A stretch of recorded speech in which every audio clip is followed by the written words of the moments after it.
somebody said, pick one thing out of your new back and makes your program better, then I think that's good. I hope you can find more than one.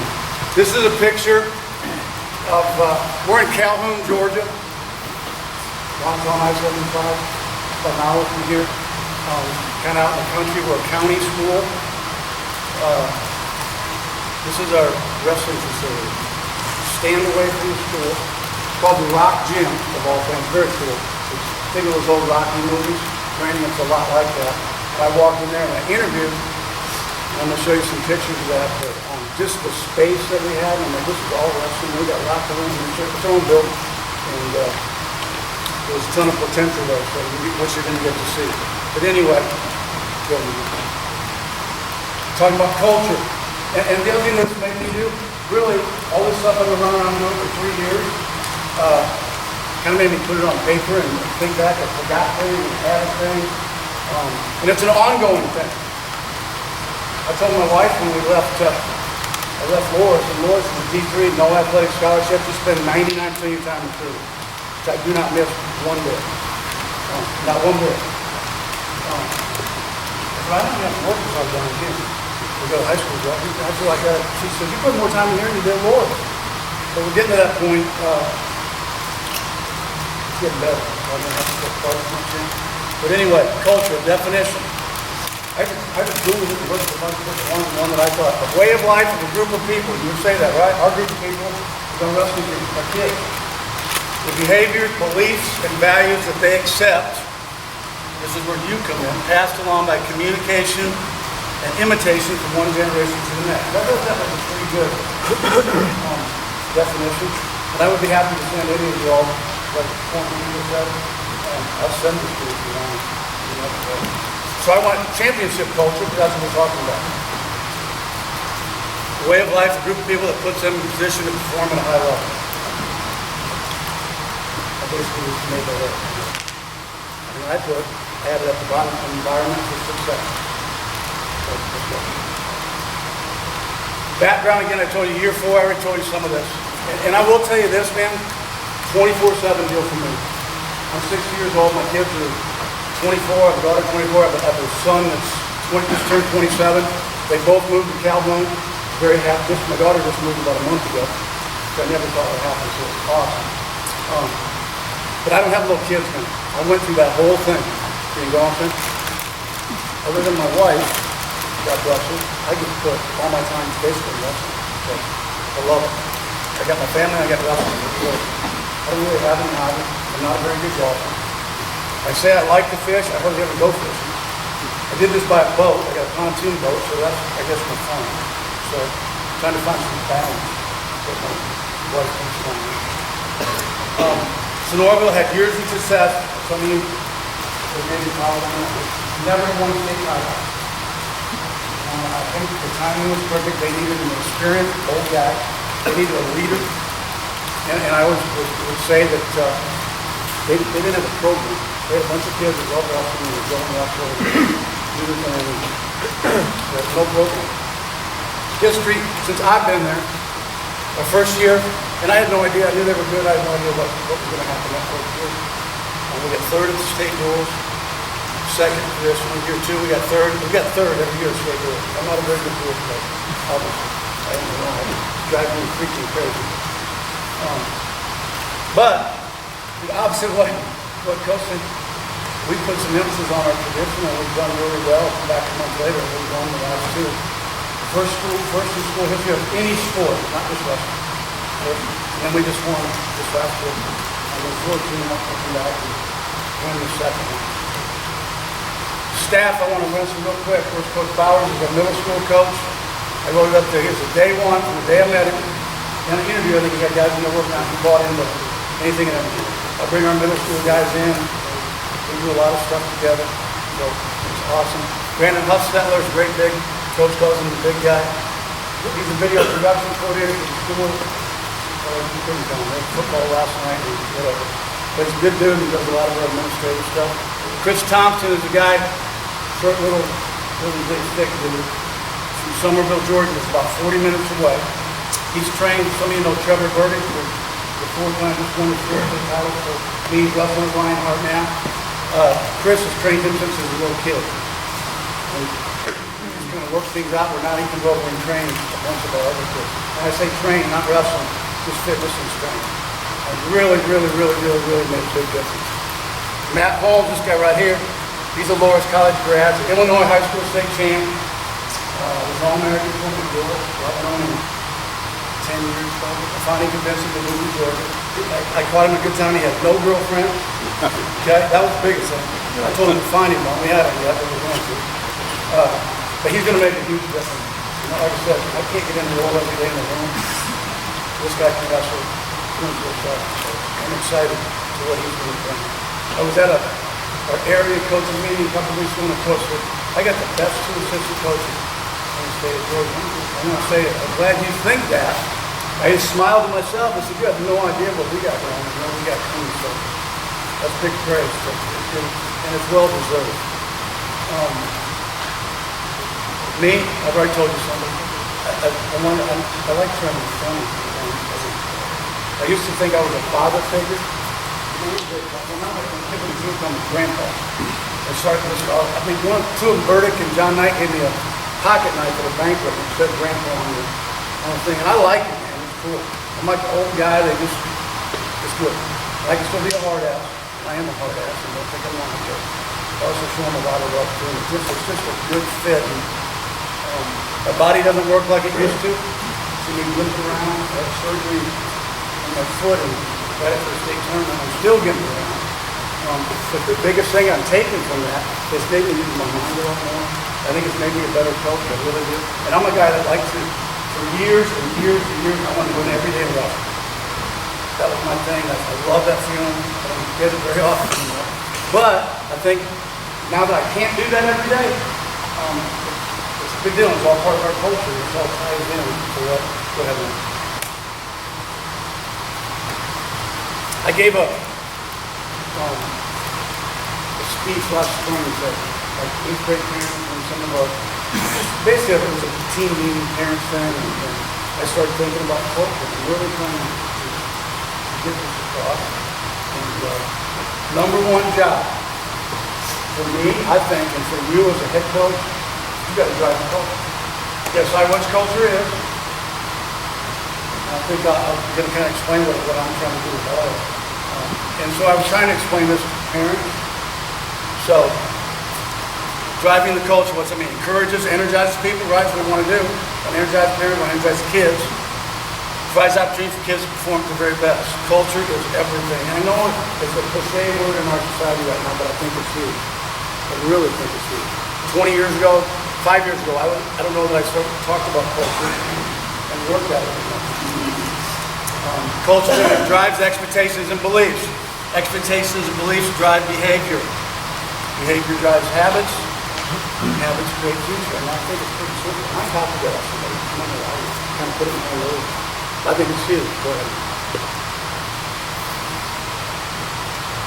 This is Burdick right here. I don't know if you can see that thing, but we have the Jefferson coaches here. I'm not making fun of him. I'm a good friend with him. I think that was his freshman year.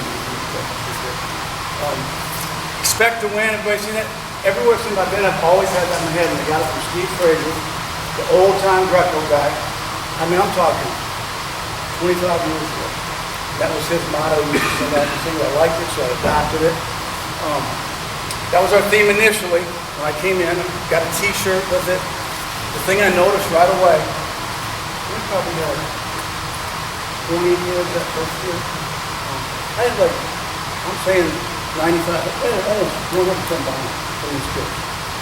Just like, as you see, well, that's what I expect to win. So I'm thinking, still trying to figure it out. And I'm keep referring to Coach here. He's in his first year. I mean, I just think back, I was trying to figure everything out. I didn't know. Now, you know what our thing is? And I'm not, and don't ever think that, please don't take it, I'm the most non-arrogant person on this planet. But I also think that I work hard, I bust my butt, and I'm confident. And I want to portray that to our kids. And without being arrogant. And Matt would tell you, I would think we'd never describe it as arrogant. So please don't take it that way. But now our thing is expect to win state title. That's our kids expect to win state title.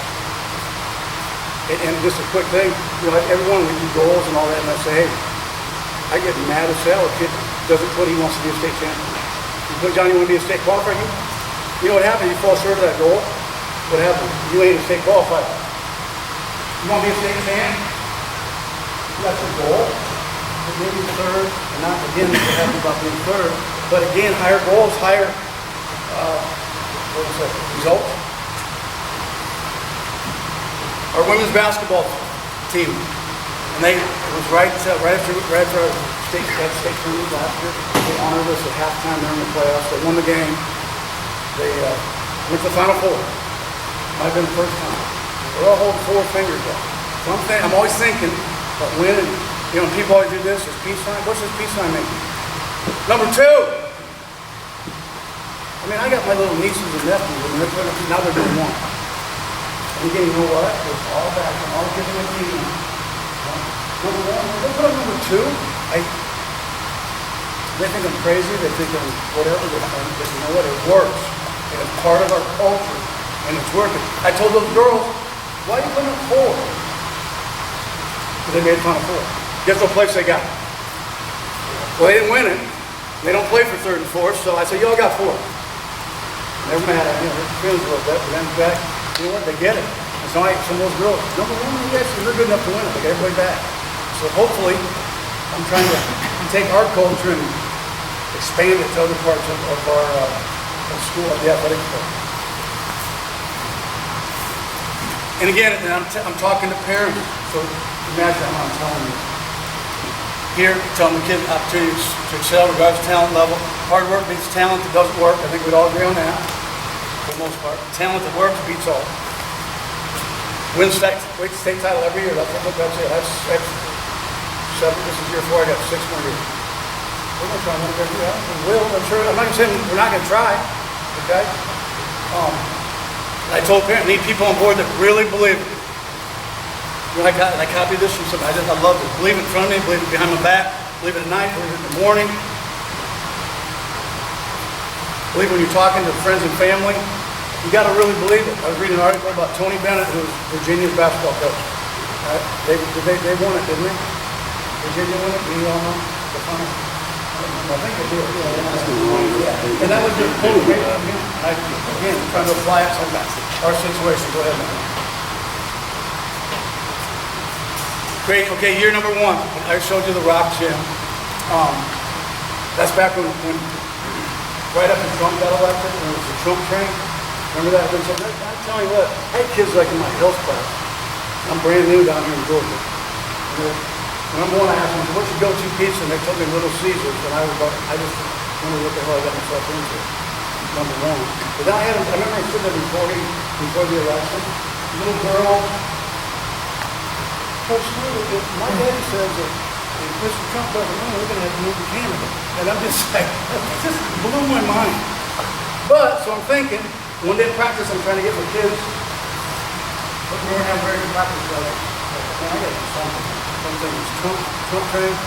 Then I had stew train. So I sat them all down. I said, you know, this Trump train, it's all Trump trains in California. So, I said, you know what? America's got the Trump train. I said, you know what? We got the stew train. And this went crazy. I got kids, I don't even know, running down the hallway, yelling, stew train! They didn't even know what it meant. I had no idea what it meant. We had shirts made. And with that, you remember Trump's saying was make America great again? So I took it and said, make Sonoraville great. And I didn't just say they won the election because I wanted to capture more people, I guess. So the first year was make, I wanted you to see that, so make Sonoraville great. So last year, second year was making, third year, making Sonoraville greater. Okay? This year, it's making Sonoraville the greatest. I have no idea what the hell we're going to do next year. Maybe we start over again at great. I guess if someone gets elected, I'm going to copy that thing or something. I don't know. But again, it was a theme, something to get rallied around. It was good. It was really good. Another day, again, and we usually have pretty good practice. Here it was dead. I've seen some second place trophies in our sledgehammer. I've been thinking about, should I just pull this out and smash this trophy? I'm like, man, that's probably a little over the top.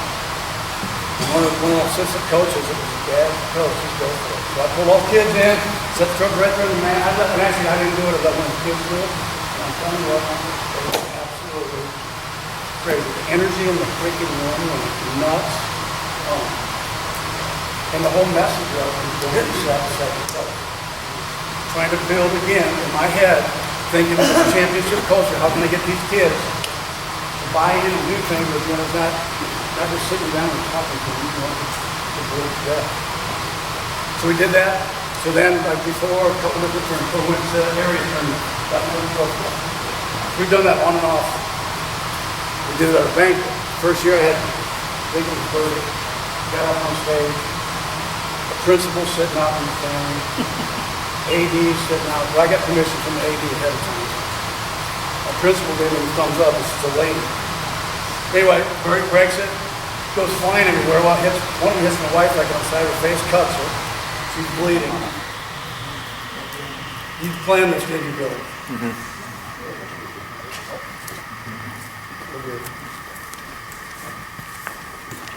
So anyway, and here again, going on with that story, like our banquet this year, we're out of second place trophies. So I went and bought a trophy for second place, and I just smashed some both with trophy.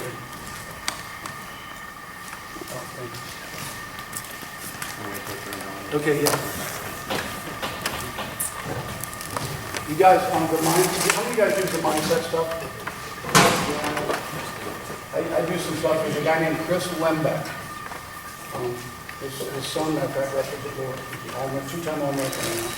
He wrote a book called, I've got a book list over here, it's called The Guru. I call him The Guru. But he helps it, and a couple years ago in the book, he has these little cards, it's I Am Champion. So another thing, that first year, I went and pasted all these own things, so cutting them out, giving the kids, told kids, put them in the billfold, put them in their advisor in their truck, put them everywhere. Again, it's not, again, rocket science here. The more you see it, the more you believe it. And so I can show them every time I pull this out of my wallet, and this is in there.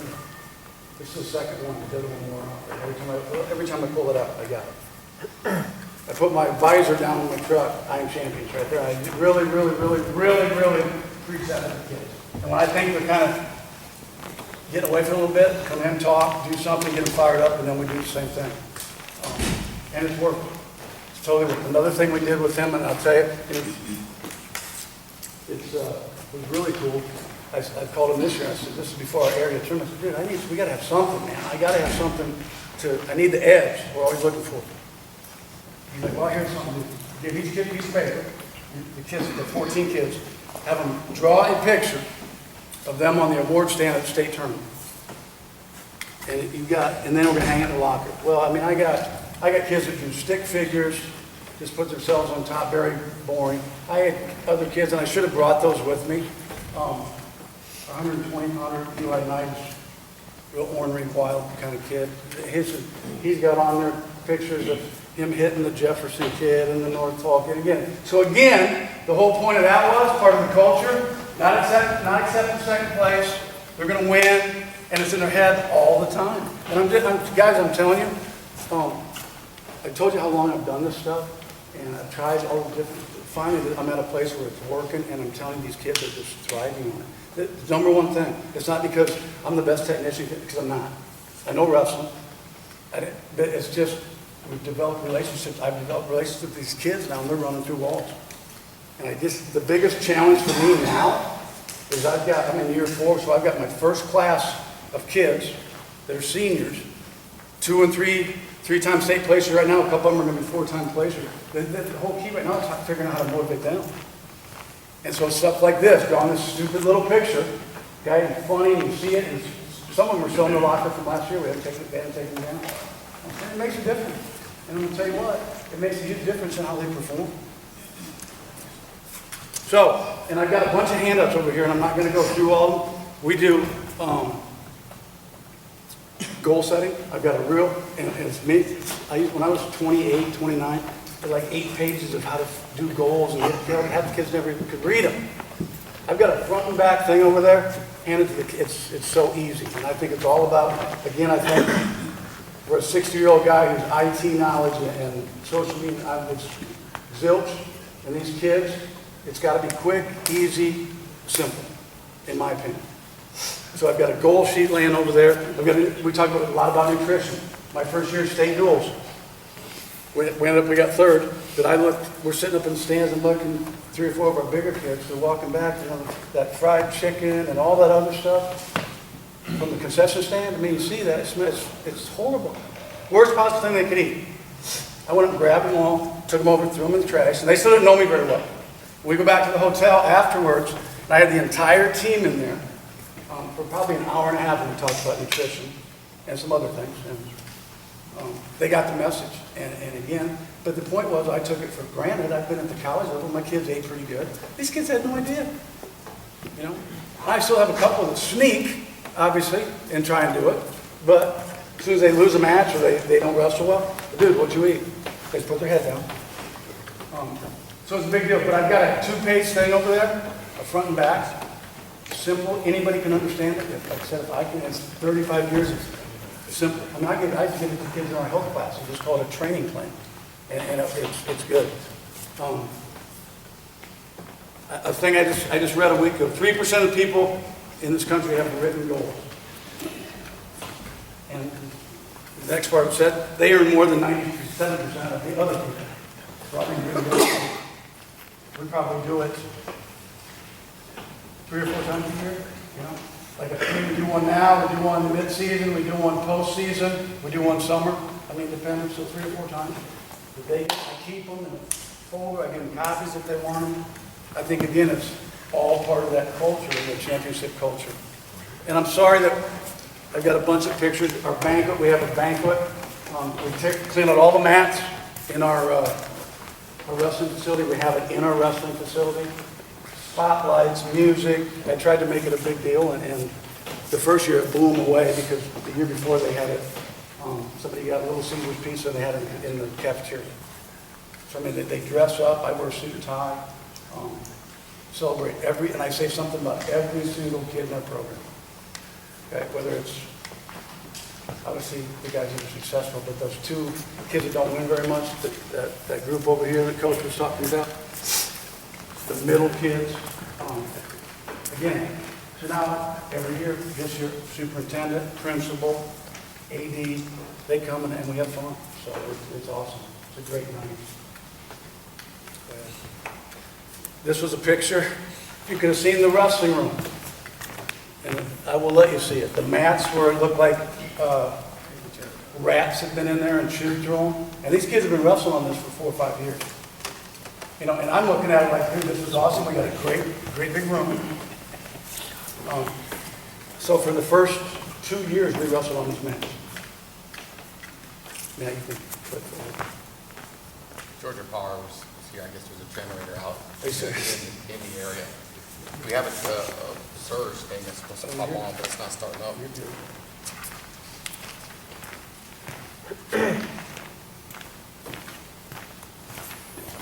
As long as it didn't happen at Johnny's, because Johnny will beat me up, so, yeah. Some other things, again, and so I had a picture of how it was, and I got a picture at the end of how it is now, and that's kind of on the end, like the gold steps that Jordan Burroughs that always sees gold. So I thought, we have steps, like, I think it's 2 or 3 steps, going up into our practice facility. You guys that are close, I painted it gold, and we'll put all you can see is gold. Every day they walk in practice, boom, boom, boom. Whether they're thinking about it or they're not thinking about it, they're seeing it. And so I'm hoping subconsciously they don't expect any different. And that was the whole deal with that. I didn't ask, but and the other nice thing about this facility, it's a way I basically can do whatever I want. I mean, within reason. Stuff like that, I can do it. I don't have to go get necessary permission. Pin chain. Ohio State had a pin chain. We made one. Again, championship. And so these really guys that are kind of gave you a definition of culture, and then some activities, some ideas, and I tell you, it's working for me. So year 2, Superman singlets. Can't see it, believe it's a Superman. It's not our school logo. Our school, our AD is always on me about it, but we have it looks like, our school logo looks like the Georgia. It's the S, which is fine, but the kids, when I first got there, the wrestling club had developed this Superman S thing with flames on it. So all of our stuff I try and, my hat, I guess this is it right here. We got singlets made. I think it was year 2. Bought them from one of the guys out here. I remember, I think it was Bill, he said, did you approve that? Did you do that? I said, no, man, I didn't do it. I said, because some people probably take that as being like arrogant, and it wasn't being arrogant. The kids loved it, they wanted it, made them feel invincible. So we unleashed those singlets like right for area tournament. And I mean, it worked, we ended up winning the state. And I think again, is that the sole reason we won state? No, but it's part of it. It's all part of the whole deal. It really is. A principal that hired me, great guy. We have a female now, and she's awesome. And he retired at the end of my second year. Never won a state title. So at the basketball game, he got to hold up state trophy. That was his last official act at Sonoraville High School. So that was pretty cool. Very meaningful to him, as well as us. Go ahead and go through.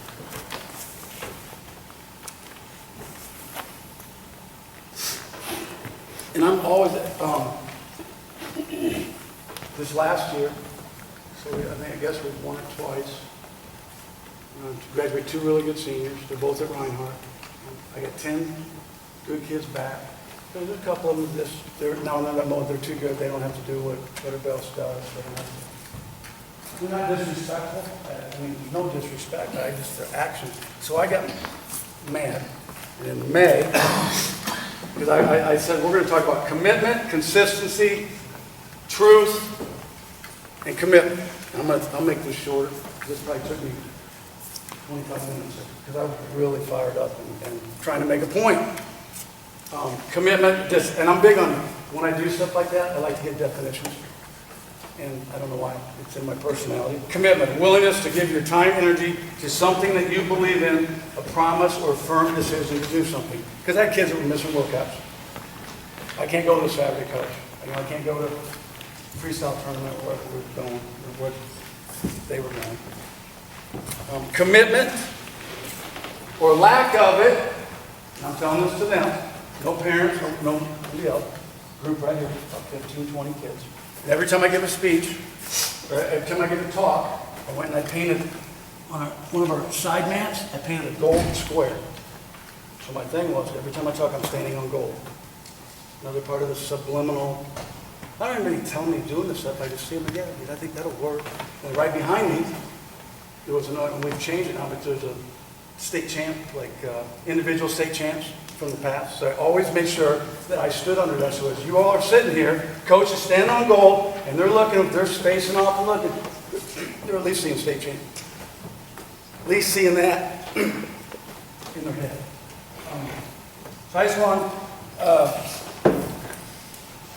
past was a past, we're going to change it. May 6th was the date. This is last May 6th. Don't be Ben Brothers. You guys ever heard Ben Brothers? Could have been, should have been. I got a lot of friends. And they all say they wish they'd have done something different. And I really, again, when I say that, I don't say it a whole lot to our kids, but they got that message. It was just about showing up. And then one thing, I said, every day we got to walk in, up the gold steps, walk in, then we have our wrestling. And I put a little sign up, everybody for practice. For that kid, they sit there until 2 minutes before, and they come in and they're not ready. You guys may have that, and it drives me nuts. Okay? I like to have fun and mess around and play the go around. But every kid, man, when you get here, we got to go to work. And you walk in 10 minutes late. I always call it Georgia time, because in Iowa, we're on a different time. That's no disrespect anymore, except my kids. I said, so I'm showing them, I'm standing, I walk and I stand in front of that sign and I start slapping myself. I said, this is what I do, what I used to do before I get ready to go to practice. Well, my glasses go flying off. Meantime, cut my nose, so I got blood, I didn't know it. Blood's going down the side of my face. And I'm screaming, being an idiot, I guess. But I'll tell you what, we walked into that room that day in practice, but maybe the best practice we had in 3.5 years I've been. So again, they got a little message. Now, are there 25 kids walking through every day and slapping themselves face? Probably not. But I think I did get them to think about it, dude. When you walk through, when you come in this locker room, it's done. Leave your drama, okay? I don't want to hear about your drama. We'll talk about your drama after practice if you need to. Let's go to work and have some fun and get better, okay? And the other message, and excuse my language, so we can beat the shit out of everybody every weekend we go somewhere. And that's, I use shit sometimes, but lots of I use crap. But that every week, that is the message. Okay? Wednesday or Thursday, okay? What we're gonna do this week, now is Coach, we're gonna beat the crap out of everybody. And I'll tell you what, man, we've done that, it's been fun and it's good. But again, I really think all these different things, you're probably like, does it take time? Yeah? You got to think outside the box. You got to think outside the box, man. And if you don't think, if I knew now, or if I knew when I was 30 what I know now, I'm telling you, I would have had a lifetime, I think, of doing this. But probably I could have gotten in the right situation. And for whatever reason that this all happened, I got in the right situation, and it's just, and I'm not taking it for granted. That's the other thing. I'm not taking it for granted. And some of y'all can't see this, but we got 2 brand new mats. We had a Fairmont Poultry and Supply, is the name. It's like a lumber yard type place. They donated one. But Easy Flex, they had a connection with some guy, Easy Flex in Texas, and we got them. And then this, just this past spring, a grandma, unbeknownst to me, one of our 9th grade freshmen, hands me a check for $8,500. Goes here, I want my grandson to be able to wrestle on a new mat. So we got, if you look at this wrestling thing, it's 2 full mats, and we probably got one section like this, all the way around the outside. And my goal, if you can click forward.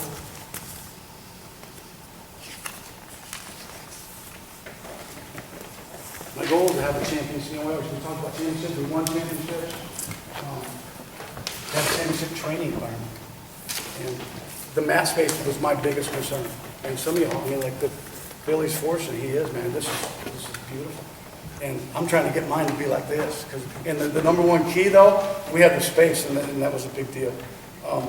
Had somebody donate 8 climbing ropes. They're expensive. Anybody went out and bought a climbing rope lately? Then the little hardware stuff. You're talking $200-$300. I got 8 of them. Boom, delivered in boxes. So it's awesome. I wanted to share, and I had a company. We got a wall of fame, which again you're not gonna be able to see. But I had. So it's professionally made. A good story about that, $2,000, all right? Make raise money, we did. Get it back, I proofed it, get it back. Start looking at it, we had about 2 weeks, start looking at it. One of the kids said, Coach, my name's not on it. It was John Knight, the state champion. And I'm like, what? Kidding me. Well, what they did, they put all the placers in white, and they were going to put, because our school colors are red and black, they were going to put the state champs in red. Whatever they did, they rushed it out there. They forgot to do all the state champs, like blank spots.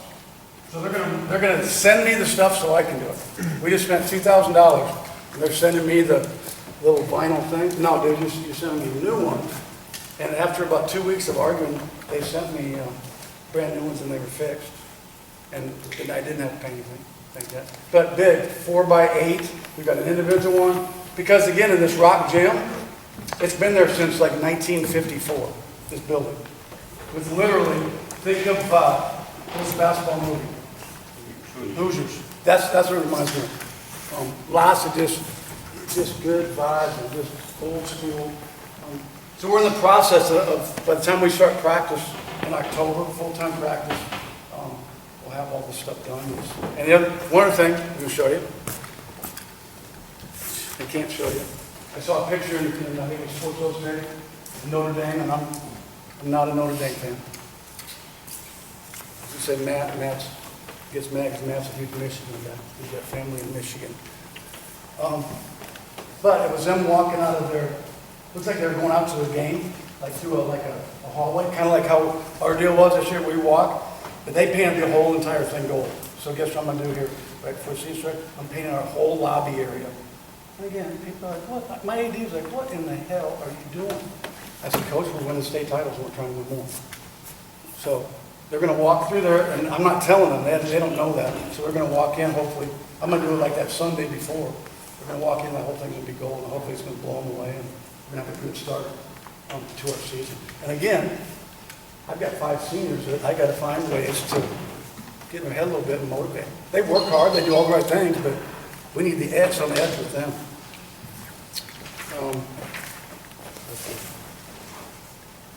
I guess, Billy, you don't know how I'm doing on time. Yeah, I do. Oh, 2 minutes. okay. All right, I'm gonna close. I mean, after he set me up and made me look bad. Passion is the key, Stop guys. working with Sonoraville. We talk about passion. And at the end of the day, you know what? I'm fortunate. This worked out. They created a PE position for me. Gave me all my years of experience. I mean, I'm at the top of the pay scale. Still, I'm a teacher. But again, it was worthwhile for me to move here, so that was huge. It's just nice. I would move here. Little did they know I didn't move here forever because I wanted to move here. And I wanted to do this, what we're doing. And again, it's about passion. And I'm remarried. I was married for 23 years, and I'm remarried. I've been married 3 years now. And so my wife she's learning, you know, the wrestling thing and all that stuff. And at first, it just blows her away that we do this and why are you doing this? And now she's in. She's bought in. Some things I do, probably we all do the same thing, man. I mean, I try to show kids by example, and I can't do it out here anymore. And for years and years and years, I could beat the crap out of them. And I know a lot of you still can, and that was the way I could always deliver a message. Can't do that as much. So now it's like, you know, every day after practice, I'm staying after, I'm the last one out of the building. I don't just sit there and I'm waiting for everybody to leave. No, I'm busy. So I clean mats every day after practice. That's kind of my decomposed time. Usually maybe get a kid to help me. Coach Bowers, when he's around, he always helps me. No, Matt's going to help, but I want them to know that. I do the things before. You know, that I'm not, you know, as soon as practice over, blow the whistle, it's over, and I'm out the door, and they don't see me.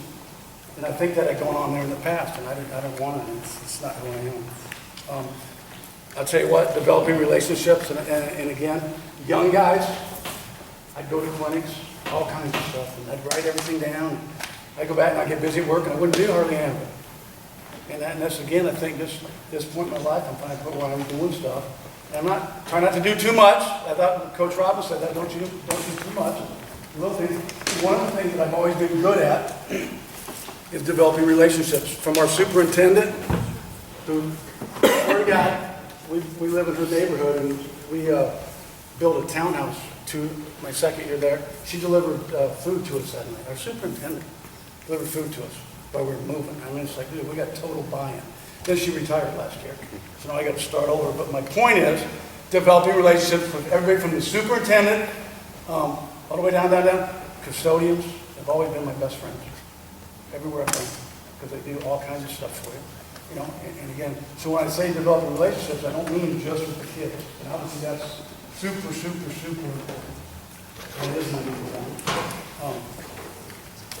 But I would tell you another thing I do, maybe the number one key to the success that we've had where I'm at now. Every day I sit the kids down before practice. And I remember watching old Gable stuff. I wish we had bleachers and everything. We don't. I sit them right here again. Yeah, I sit them right here. Boom. There's a state champ sign. I already told you that, man. Here's the little thing of gold, so I'm standing on gold. And it might just be simple, today, the plan, you know, that kind of stuff. Other than that, I'll pick a topic. You know, like pick the Trump train.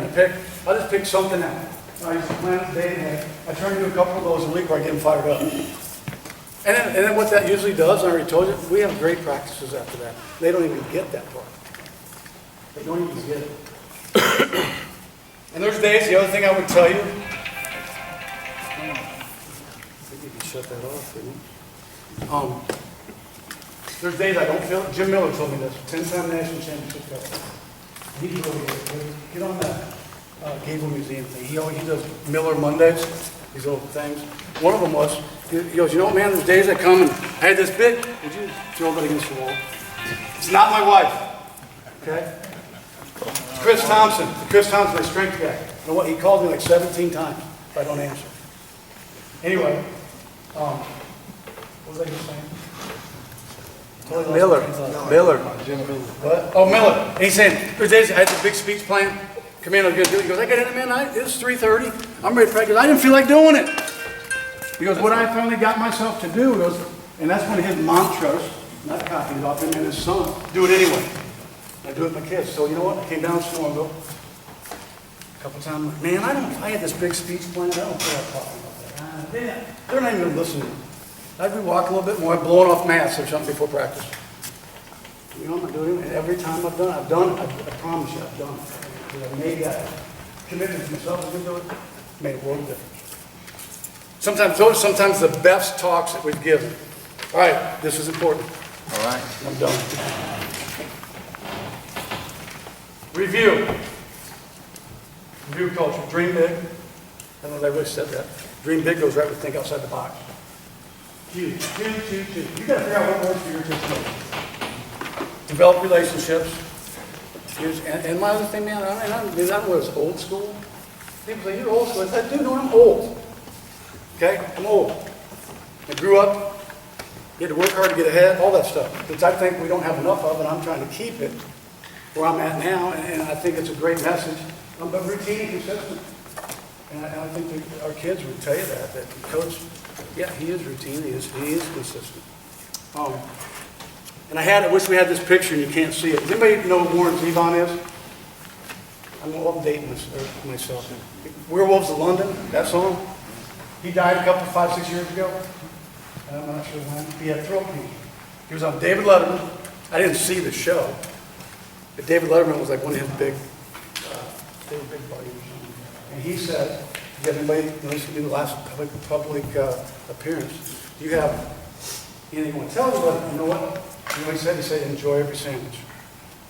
Think about that. And what he meant was, enjoy life, enjoy this, and so on. My brother, several years ago, printed this. I hear it's probably this big. Hang out in my kitchen, I get to see it every day. I come in. It's cool. And as you get older, I didn't think about this. I was on the phone earlier. I got a friend, best friend since I've been 5 years old. I'm going to say this real quick because it's very emotional. He lives in Colorado. He's on the Hawkeye Wrestling Board. His name's Rob McReynolds. We got a phone call right before a sectional tournament last year. The night before, he got sick, had back surgery. They put him in ICU. They didn't know what was wrong. So I flew out there. They thought he was going to die that weekend. And he's just retired, healthy, has stage 4 bone cancer. And you hear this, everybody has friends. But for me, it's the first one. I lost my dad in May, and then this guy now. So anyway, it's progressed. He did chemo, all that stuff. I got a phone call. He went into hospice yesterday. I've been out to see him a couple times. His daughter called me this morning. Right on the stand. She says, "Do you have a minute?" I'm just like, obviously, of course I do. And he's laying there and he's fighting, passing away, and I'm trying to get him passed away. She's put me on speaker. We need you to tell him it's okay. And dude, it's crazy. I've never been through anything like it in my life. And so when I say, right here, man, if you remember nothing else I said today, you know, when things get tough and things ain't going your way and you think it's the end of the world, dude, it ain't the end of the world. We are, you know, I sit and say, you know, I think I'm important. I try not to take myself too seriously sometimes, okay? And thinking that, wait a minute, if I was that close, I'd be curing cancer or something like that. I'm not, and don't enjoy it. Enjoy life, man.